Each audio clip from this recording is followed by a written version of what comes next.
રાહુલ એવા કોઈનું ગયા અને પ્રીતમનું નામ આવે ત્યારે પ્રેમ પ્રગટ ન થાય એના માટે ધ્યાન રાખવું પડે અને એવી અવસ્થા હવે કોઈની થઈ માટે તો કહી રહ્યા કાના બિના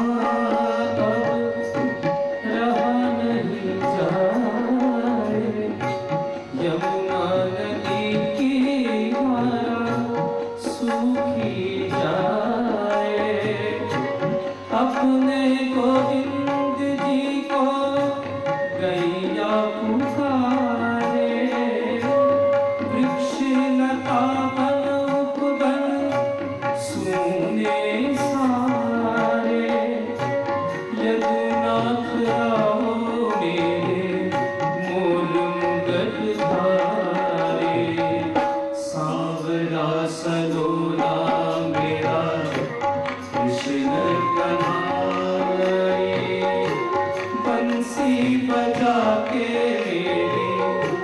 निंदिया उड़ाए सांवरा सलोना मेरा कृष्ण कन्हैया कुंज गली में ढूंढे राधा प्यारी कहाँ गिर गए मेरे कहाँ गिर गए बंसी बजा के मेरी निंदिया उड़ाए सांवरा सलोना मेरा कृष्ण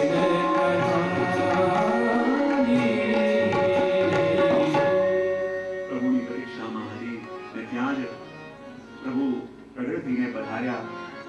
નારાજ થઈને અજબપુર વિરાજમાન થઈ ગઈ. પ્રભુ કેટલી પ્રતીક્ષા આપે કરાઈ આજે. પ્રભુ આપ ક્યાં પધાર્યા હતા? પ્રભુ આપ મારી અવસ્થાને જાણો છો કે આપના વિના એક ક્ષણ પણ પ્રભુ હું રહી શકતી નથી. પ્રભુ આટલી અમીર કેમ કરી દીધી? પ્રભુને પણ મનાવતા આવડે અને પ્રભુ પણ મીઠી મીઠી વાતો કરવા લાગ્યા, હાસ્ય વિનોદ કરવા લાગ્યા અને અજબપુરો ફરી માની ગઈ. પ્રભુ સાથે ચોસર ખેલવા લાગી ને જ્યારે પ્રભુ કે હવે મારે જવાનો સમય થઈ ગયો છે, પણ આજે જે વિરહની વેદના અજબપુરીએ અનુભવ કરી હતી કે પ્રભુ પલ પલ કેટલું સ્મરણ પ્રભુ આપનું થયું. પલ પલ પ્રભુ એવો વીતતો હતો જાણે એક એક યુગ વીતી ગયું. એક એક પલ પ્રભુ લાગતું હતું કે આપના વિના મરી રહી છું. હવે પ્રભુ મનમાં એક જ ભાવ જાગ્યો છે કે આપ સદા માટે અહીંયા જ બિરાજો. પ્રભુ મારી પાસે જ બિરાજો. પ્રભુને કેવી રીતે કહું, કેવી રીતે પ્રભુને કહું? પ્રભુ સાથે ચોસર ખેલતી હતી પણ આજે એનું મન ખેલવામાં નહોતું. પ્રભુને લાગ્યું ઉદાસ એટલા માટે છે કે કદાચ મને આવવામાં મોડું થઈ ગયું છે. ખેલતા ખેલતા મન ઉદાસ છે પણ જ્યાં પ્રભુને જવાનો સમય થયો, પ્રભુ ઠાડા થયા, આજ્ઞા લઈને જવા લાગ્યા. આજે અજબપુરથી સહન ન થયું ને જ્યાં પ્રભુ જવા લાગ્યા અને પ્રભુના વસ્ત્રનો છેડો પકડી લીધો. પ્રભુ એક મિનિટ ઉભા રહ્યો. પ્રભુ કહે શું થયું છે? હે શ્યામ સુંદર, હે દેવદમન, હવે મારા મનમાં મનવો છે પ્રભુ આપ ક્યાંય ન પધારો. પ્રભુ આપ મારે ઘેર જ બિરાજો. પ્રભુ સદા માટે આપ અહીંયા જ બિરાજો. પ્રભુ હવે મને છોડીને ક્યાંય ન જાઓ. પ્રભુ આપના વિના રહેવું અસંભવ લાગવા લાગ્યું છે. પ્રભુ આપના વિના એક એક ક્ષણ પણ પ્રભુ મને યુગ સમાન લાગે છે. હે પ્રભુ સદા માટે આપ મારી પાસે જ બિરાજો. શું પ્રભુ અમે તો આપને પ્રેમ કરીએ છીએ પણ આપને અમારા માટે પ્રેમ નથી? પ્રભુ કેવું નથી? મારે ઘણા કાર્ય સિદ્ધ કરવા બાકી છે. અજબ કહે બસ પ્રભુ મારે કઈ સાંભળવું નથી. ભક્ત જેટલો હક કરે એ કોણ કરી શકે? ના પ્રભુ હવે આપ અહીંયા જ બિરાજો. પ્રભુ મારાથી દૂર આપને ક્યાંય નહીં જવા દો. પ્રભુ આપને મારી પાસે જ બિરાજવું પડશે. સદા માટે પ્રભુ આપ અહીંયા બિરાજો. ને જ્યાં આવો તાપ જાગવા લાગ્યો, પ્રભુ કહે અજબ મારે જવું પડશે. અને જ્યાં સુધી શ્રી ગુસાઈજી પ્રભુ ચરણ ભૂતલમાં બિરાજે છે હું વ્રત છોડીને બહાર નહીં જઈ શકું.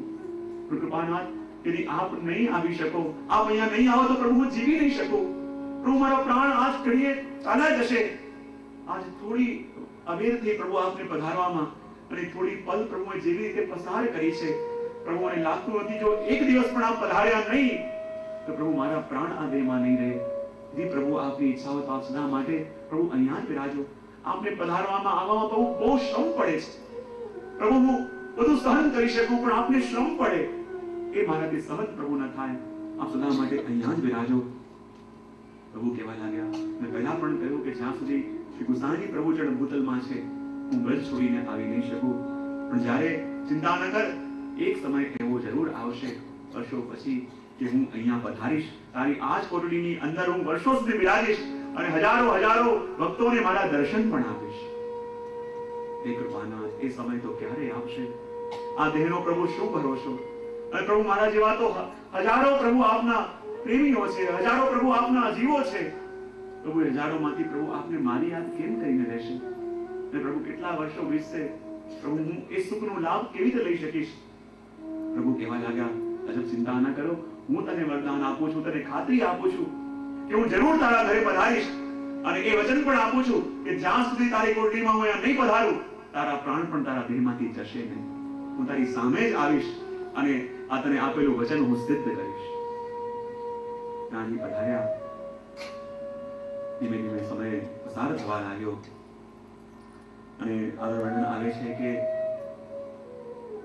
2 વર્ષ આ પ્રસંગને વીત્યા હશે અને શ્રી ગોસાઈજીએ ઠાકોરજીના ષઠ ઋતુના ઉત્સવો પ્રારંભ કર્યા. કસુંબા છઠના ઉત્સવથી એની શરૂઆત થઈ અને એ જ વર્ષે ચૈત્ર સુદ છઠના દિવસે આપણે ત્યાં છઠ્ઠા લાલજી શ્રી યમુનાજીનું પ્રાગટ્ય થયું. ધીમે ધીમે સમય વ્યતીત થવા લાગ્યો. શ્રી ગોસાઈજી સહપરિવાર અડેલથી જગન્નાથપુરી યાત્રા કરવા પધાર્યા.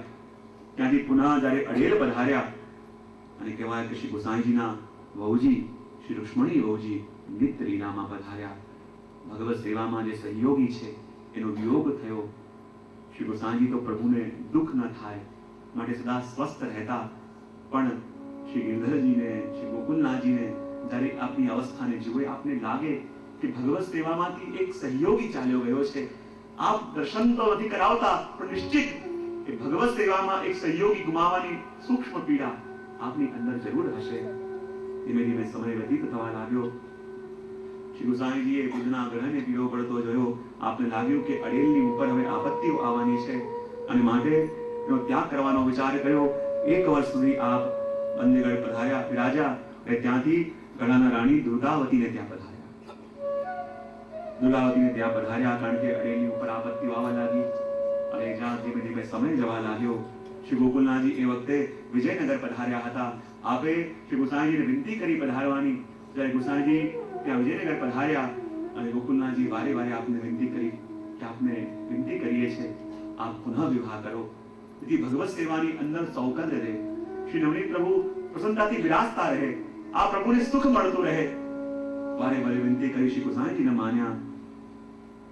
દુર્ગાવતીજીને પણ વારે વારે ગિરધરજી કહે છે કે આપ સમજાવો, આપ સમજાવો, આપ વિનંતી કરો, આપ વિનંતી કરો.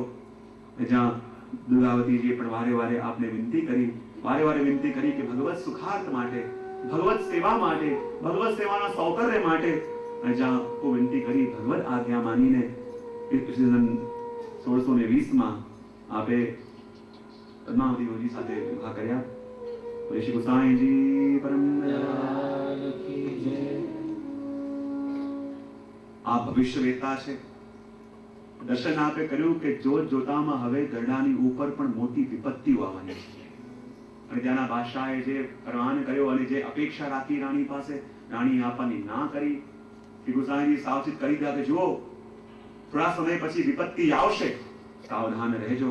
અને આપે ઈચ્છા વ્યક્ત કરી કે હવે મારે મથુરા જવું છે, મથુરામાં સ્થિર થવું છે. અને જ્યાં આ વાત પોતાના ગુરુનો મનવદ દુર્ગાવતી રાણીએ સાંભળ્યો અને એને મથુરામાં માણસોને મોકલ્યા, જમીન ખરીદી અને ત્યાં સુંદર ભવન સિદ્ધ કરવાનું કાર્ય સિદ્ધ થવા લાગ્યું. અને કહેવાય શ્રી ગોસાઈજી જાણી ગયા કે હવે રાણી ઉપર વિપત્તિઓ આવવાની છે અને ત્યાંથી આપ મથુરા પધારવાની ઈચ્છા વ્યક્ત કરી અને ત્યાં પધારીને ભાણા કપૂરને ત્યાં આપ બિરાજ્યા. ત્યાં સમાચાર મળ્યા કે દુર્ગાવતી પ્રભુના ચરણોમાં પહોંચી ગયા છે અને એને કારણે જે મકાનનું કાર્ય ચાલતું હતું એ અટકી ગયું. ધીમે ધીમે સમય પસાર થવા લાગ્યો અને શ્રી ગોસાઈજીએ પાછો એ ભવન જે મથુરામાં સિદ્ધ થતું હતું એનું કાર્ય આગળ વધાર્યું. અહીંયા આ કાર્ય ચાલી રહ્યું છે અને આપણા શ્રીનાથજી બાબા અનેક અનેક લીલાઓ દ્વારા પોતાના જીવોને સુખ આપી રહ્યા છે. અનેક અનેક પ્રસંગો પોતાના સખાઓ સાથે ઠાકોરજી કરી રહ્યા છે. ક્યાંક તો પોતાની ભક્ત વત્સલતા બતાવવા માટે, જેમ મેં પહેલા જ કહ્યું કે શ્રીનાથજીની કૃપામાં દૂરી અને બેરી બંને નથી. જ્યારે સુરદાસજી વિરાજમાન હતા અને પેલો વિજયો ગોપાલ નામનો ભોજન તો કર્યું, સુરદાસજીએ જલ લેવાનું કહ્યું. એ ગોપાલ વિજયો ક્યાં ગયો ખવાસ અને ક્યાંક વાતો વળગી ગયો. સુદાજી પૂજન કરતા કરતા કોળ અટક્યો. વિચાર કર્યો કે ગોપાલ જરૂર જલ લઈ આવ્યો હશે. આસપાસ જલ ગોતવા લાગ્યા. ખૂબ પીડા થઈ રહી છે અને ક્યાંય દેખાયું નહીં જલ. જોરથી અવાજ લગાવવા લાગ્યા, હે ગોપાલ ગોપાલ ગોપાલ. અને જ્યાં ગોપાલ ગોપાલ અવાજ લગાવી તો આ ગોપાલે તો ન સાંભળ્યું, પણ પર્વતની ઉપર બિરાજતા ગોપાલે સાંભળ્યું. અને ગિરાજની ઉપરથી ગોપાલ પોતાની ઝાડીથી લઈને ભાગતા ભાગતા આવ્યા અને સુરદાસજીની ઉપર અનુગ્રહ આપે કર્યો. અને કેવી કેવી કૃપા આ ભક્તોની ઉપર કરી. જ્યારે રાજા માનસિંગે પણ સાંભળ્યું કે કુંભનદાસજી એવા ભક્ત છે કે મોટા મોટા ભક્તો જોયા પણ એમની અંદર કોઈ ને કોઈ લાલસા તો જાગી જ જાય. તો આ કુંભનદાસજી વિશે ખૂબ સાંભળ્યું છે, જરા જોઈને તો આવું કે સાંભળ્યું છે એવું છે કે નહીં. અને એ વખતે જ્યાં આવા ગયા એ જ વખતે કુંભનદાસજી વિરાજતા હતા અને ક્યાંકથી ઠાકોરજી ખેલતા ખેલતા પધાર્યા અને પધારતા પધારતા આવ્યા અને કુંભનદાસજીને કહેવા લાગ્યા, દેખ કુંભન, આજ મેં તો એક बात कहवे आया हूं. કુંભનદાસજી પસંદ થઈ ગયા. हाँ कृपानाथ कहो, क्या बात कहवे आए हो? तेरे कैसी बात कहवा आया हूं, तू मानेगो ना? बोला जरूर मानूंगा, કહો આપ.